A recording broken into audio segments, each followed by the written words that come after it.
افوض امری اللہ ان اللہ بصیر بالعباد اعوذ باللہ من الشیطان اللعین الرجیم بسم اللہ الرحمن الرحیم الحمد للہ وکفا والسلام علی عبادہ الذین اصطفیٰ الذین اذھب اللہ عنہم الرجس وطہرہم تطہیرا اللہم صل علی محمد وآل محمد وعجل فرجہم اما بعد فقد قال اللہ تبارک و تعالی فی کلامہ المجید وفرقانہ الحمید بسم اللہ الرحمن الرحیم یا ایہا الذین آمنوا کتب علیکم الصیام کما کتب علی الذین من قبلکم لعلکم تتقون۔ معزز سامعین گرامی قدر، آپ کی خدمت میں ماہ رمضان المبارک کی دروس کا سلسلہ جاری و ساری ہے۔ سورہ مبارکہ بقرہ کی آیت نمبر 183 جو روزے کے وجوب کے سلسلے کی آیت ہے، اس کے ضمن میں بعض مطالب آپ کی خدمت میں پیش کیے جا رہے ہیں،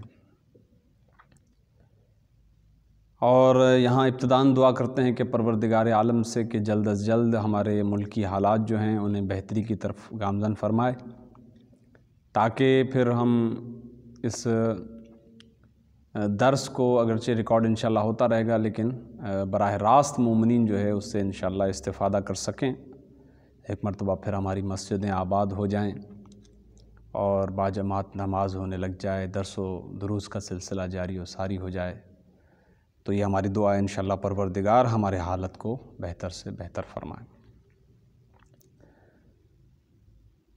چونکہ ماہ رمضان المبارک کردار سازی کا مہینہ ہے، نفس کی اصلاح کا مہینہ ہے، اپنی ذات کو رذائل سے پاک کرنے کا مہینہ ہے، اور اپنی معنوی اور روحانی کیفیت کو مضبوط اور مستحکم بنانے کا مہینہ ہے۔ لہٰذا اس میں تعلیمات اہل بیت کا ایک بہت بڑا اہم کردار ہے، بہت اہم رول ہے۔ یہ وہی مہینہ ہے کہ جس کے اندر ہم قریب جاتے ہیں دین کے، قرآن کے، تعلیمات اہل بیت کے، جب ہم سنتے ہیں ان باتوں کو۔ اور یہ چونکہ دین کے بارے میں آپ کی خدمت میں پیش کیا جا چکا ہے کسی درس کے اندر، جتنا مجھے یاد آ رہا ہے کہ یہ دین، یہ منشور پروردگار، یہ ہماری فطرت اور ہماری جبلت سے ہم آہنگ ہے، یعنی ہمیں خلق اسی دین پر کیا گیا ہے۔ یہ دین ہمارے اندر کہیں نفوذ پذیر ہے، کہیں فیڈڈ ہے، لہٰذا جب ہمیں خلق کیا جاتا ہے تو اس کے بعد فوراً پروردگار عالم ہماری اس دین کی طرف ہدایت فرماتا ہے، متوجہ کرنا چاہتا ہے، ورنہ یہ دین ہمارے ہاں کہیں اندر تکوینی طور پر موجود ہے۔ اب اس کے توجہ کے لیے پروردگار عالم نے کچھ اسباب اور کچھ وسائل مہیا کیے ہیں۔ ہماری عقل اور پیمبران، کتب آسمانی، یہ کچھ اسباب ہیں۔ تو جب ہم اپنی عقل کو استعمال کرتے ہیں حق کے لیے، صحیح راستے کے لیے، تو خود بخود ہم متوجہ ہو جاتے ہیں ان رہنمایان دین کی طرف، یا افراد کے جو ہمیں خدا کی طرف بلانے کے لیے آئے ہیں۔ اسی لیے پانچویں امام کی ایک حدیث امام ارشاد فرماتے ہیں کہ ہماری حدیثیں، ہماری باتیں دلوں کو جلا بخشتی ہیں، ہماری باتیں، ہماری حدیثیں دلوں کو زندگی دیتی ہیں، دل زندہ ہو جاتا ہے، یعنی وہی دین کے جو ہمارے اندر کہیں موجود ہے وہ جاگ جاتا ہے، ہم زندہ ہو جاتے ہیں۔ لہٰذا ان دروس کا بہرحال ہماری جو ہے وہ ماہ رمضان میں بہت زیادہ ہم قریب جاتے ہیں، سننا چاہیے ہمیں کہ ان سے ہم آشنا ہوتے ہیں تو پھر ہم اپنی ذات کے قریب جاتے ہیں۔ دیکھیں یہ ماہ مبارک رمضان اسی لیے ہے، اسی لیے ہم آپ کی خدمت میں مختصر سے دروس کے ذریعے سے اس کام کو انجام دیتے ہیں۔ دعا کرتے ہیں پروردگار ہماری ان کاوشات کو اپنی بارگاہ میں قبول فرمائے۔ تو ماہ مبارک رمضان خدا کے مہینوں میں سے ایک افضل ترین مہینہ ہے، سب سے زیادہ فضیلت ہے ماہ رمضان کو، سب سے بہتر مہینہ ہے، کیونکہ ماہ مبارک رمضان کو خدا سے نسبت ہے، خدا کے مہینے سے اسے تعبیر کیا جاتا ہے۔ یہی وہ مہینہ ہے کہ جس میں ایک بندہ خدا کے قریب جاتا ہے، نزدیک جاتا ہے، خدا کا قرب حاصل کرنے کی کوشش کرتا ہے۔ بہرحال یہ ایک سفر ہے، اب کس قدر انسان اسے طے کرتا ہے یہ خود انسان پر موقوف ہے۔ تو یہ مہینہ نفس کے تزکیے اور اسے پاک کرنے کا مہینہ ہے۔ اس میں انسان کوشش کرے، جس قدر ہو سکے اسے کوشش کرنی چاہیے کہ وہ اپنے گناہوں کو بخشوائے۔ خطبہ شعبانیہ کا وہی جملہ کہ پروردگار عالم کا حبیب ارشاد فرماتا ہے کہ تمہارے جو نفس ہیں وہ گروی ہو چکے ہیں تمہارے گناہوں کی وجہ سے، تمہاری کمر تمہارے گناہوں کے بوجھ کی وجہ سے جھک چکی ہے۔ تو یہ مہینہ ہمیں نصیب ہوا ہے، پروردگار عالم نے ہمیں عطا فرمایا کہ ہم اپنے گناہوں کو بخشوائیں۔ اور پھر ائمہ معصومین علیہ الصلاۃ والسلام سے ایسی روایات نقل ہیں کہ اگر پھر اس مہینے میں انسان اپنے آپ کو اگر نہ بخشوا سکے تو پھر کبھی نہیں بخشوا سکتا، یعنی پھر یہاں تو ماہ رمضان آئے، ہاں ایک روایت کے اندر ہے کہ یوم عرفہ کو اس سے استثناء حاصل ہے۔ تو یہ مہینہ ہدایت کا مہینہ ہے، تربیت کا مہینہ ہے۔ اس مہینے میں خدا نے اس کتاب عزیز کو نازل فرمایا ہے کہ جو ہماری ہدایت کے لیے، یہی وہ مہینہ ہے کہ جس کے اندر پروردگار عالم نے اہتمام فرمایا ہماری ہدایت کا قرآن کے ذریعے سے۔ شہر رمضان الذی انزل فیہ القرآن، یہ وہی مہینہ ہے کہ جس کے اندر قرآن کو نازل کیا گیا ہے۔ ھدی للناس وبینات من الھدی، یہ لوگوں کی ہدایت کے لیے اتارا گیا ہے۔ اس مہینے میں خدا نے ایک مخصوص عبادت کو انجام دینے کا امر فرمایا ہے، اور وہ ہے روزہ۔ روزہ ہم رکھ رہے ہیں الحمدللہ، اور آج 11واں روزہ تمام ہوا ہے، کل 12واں روزہ ہے۔ تو روزے سے منسلک کچھ باتیں آپ کی خدمت میں پیش کی جا چکی ہیں۔ دیکھیں کچھ باتیں آپ ان دروس میں محسوس کریں گے کہ پریکٹیکلی ہیں، اور میں ان کی طرف توجہ دلانے کے لیے آپ کی خدمت میں بارہا یہ عرض کر رہا ہوں کہ ہمیں محسوس کرنا ہے ان چیزوں کو بہت غور سے۔ روزہ ان عبادات الہی میں سے ہے کہ جو واضح اور آشکار نہیں ہیں۔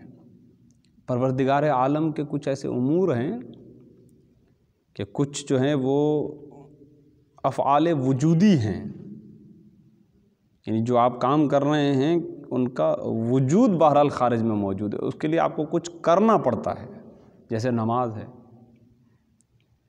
اس کے مقابل میں روزہ جو ہے وہ ایک عدمی ہے، آپ کو کچھ نہیں کرنا، اسی کا نام روزہ ہے۔ اپنے آپ کو روکنا ہے۔ روزہ دار، روزہ وہ عبادت الہی ہے جسے فقط وہ شخص پاک اور صاف نیت کے ساتھ انجام دے سکتا ہے۔ روزہ وہ عبادت ہے کہ جسے صرف وہ شخص انجام دے سکتا ہے کہ جس کا خدا پر یقین کامل ہو اور خدا کے واجب کردہ اوامر کو احسن طریقے سے انجام دیتا ہو۔ میں روزے سے ہوں، میرا روزہ مکمل ہوا ہے یا نہیں ہوا ہے، میں نے کچھ کھایا ہے یا نہیں کھا لیا، اس میں میں اور میرا رب اور کوئی تیسرا نہیں ہے۔ فرض کر لیجئے کہ میں نے سب کے سامنے روزہ رکھا ہے، اور اگر میں تنہائی میں چاہوں تو اپنے روزے کو باطل کر سکتا ہوں۔ یہاں روزے کو باطل کرنے کے وقت پتہ چلتا ہے کہ ہمارا خدا پر ایمان کس قدر ہے، کیونکہ کوئی نہیں دیکھ رہا سوائے اس کے کہ جس نے حکم روزہ دیا ہے۔ تو روزہ وہی رکھ سکتا ہے کہ جس کے پاس ایمان ہے، ایمان کامل ہے، کیونکہ روزے کا علم خدا کے پاس ہے، خدا کے علاوہ کچھ نہیں، وہ میرے اور پروردگار کے درمیان، آپ کے پروردگار کے درمیان۔ تو اس کے اندر تقریباً ریا کا بھی کوئی شائبہ نہیں ہے، کچھ بھی ہو، بہرحال تقریباً یوں سمجھ لیجئے کہ کوئی ریا، کیونکہ وجودی نہیں ہے،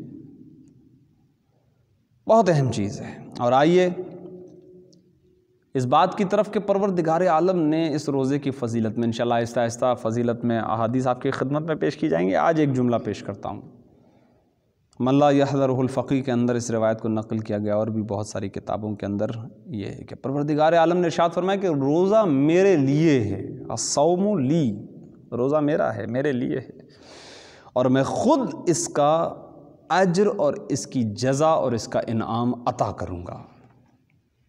بہت اہمیت کی بات ہے، یہ بہت اہمیت رکھتی ہے۔ خدا فرماتا ہے روزہ میرے لیے ہے، یعنی اس سے کچھ امکان اس بات کی طرف ملتا ہے کہ اس کے اندر ریا نہیں ہے، خالصتاً روزہ میرے لیے خالصتاً، میرے اور میرے پروردگار کے درمیان کوئی نہیں ہے۔ تو روزے سے رہنا، یعنی آپ اندازہ لگائیے کہ آج کل کی گرمی میں جب پیاس کی شدت محسوس ہو رہی ہو، پانی آپ کے سامنے ہو، آپ پی سکتے ہیں، قدرت ہے، صلاحیت ہے، لیکن امر پروردگار کی وجہ سے خدا نے منع کیا ہے کہ روزے میں آپ ان چیزوں کو چھو نہیں سکتے، تو یہ آپ کا ایمان اور آپ کا یقین ہے جس کی وجہ سے آپ جو ہے اس پانی کے قریب نہیں جاتے۔ تو خدا بھی کہتا ہے کہ روزہ میرے لیے ہے، یہ خالصتاً میرے لیے، مجھ پر ایمان کی جو ہے وہ اس کا ظہور ہو رہا ہے یہاں سے روزے کے ذریعے سے۔ روزہ میرے لیے ہے اور میں ہی اس کی جزا عطا کرنے والا ہوں، میں ہی اس پر انعام دوں گا۔ عزیزان گرامی قدر، بہت اہم پہلو ہے، بہرحال انشاءاللہ ہمیں پروردگار عالم ان تمام پہلوؤں کی طرف متوجہ ہونے کی توفیق عطا فرمائے۔ اس ماہ مبارک رمضان کے تمام جو پروردگار عالم نے اس کے اندر فیوز و برکات رکھی ہیں، پروردگار ہمیں ان سے مستفید ہونے کی توفیق عطا فرمائے، اور روزے کی اہمیت کو سمجھتے ہوئے اس سے درس لینے کی توفیق عطا فرمائے، اور جن گناہوں کی وجہ سے ہماری کمر جھک چکی ہے، پروردگار ہمارے ان گناہوں کو معاف فرمائے، ہماری مغفرت فرمائے۔ پروردگار تجھے واسطہ ہے حضرات محمد و آل محمد کا اور اس مہینے کی عظمت کا، زمانے کے امام کے ظہور میں تعجیل فرمائے اور ہمیں امام کے آوان و انصار خاص میں شمار فرمائے۔ ربنا تقبل منا انک انت السمیع العلیم، ما شاء اللہ لا حول ولا قوة الا باللہ العلی العظیم، اللہم صل علی محمد و آل محمد۔